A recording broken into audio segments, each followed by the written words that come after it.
आज आमे वर्षक 12 मास और 6 ऋतु विषय जानिबा। एहाकु आमे एक गीत माध्यम रे पढ़िबा और मने रखिबा तो ताले तुमे माने मन देई सुनो।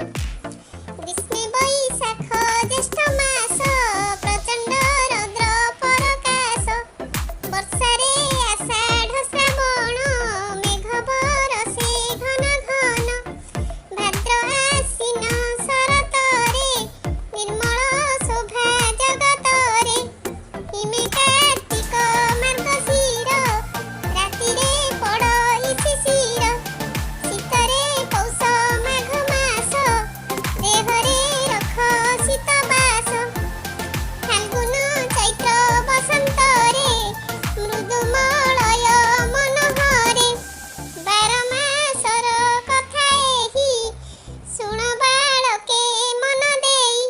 ताहले आमे 12 मास विषय रे जानले तो आउ थरे मने पके दबा कोन बैशाख ज्येष्ठ आषाढ़ श्रावण भाद्रव आश्विन कार्तिक मार्गशीर पौष माघ फाल्गुन और चैत्र आउ 6 ऋतु विषय रे मध्ये आमे मने पके दबा जेंति ग्रीष्म वर्षा शरत हेमंत शीत और बसंत।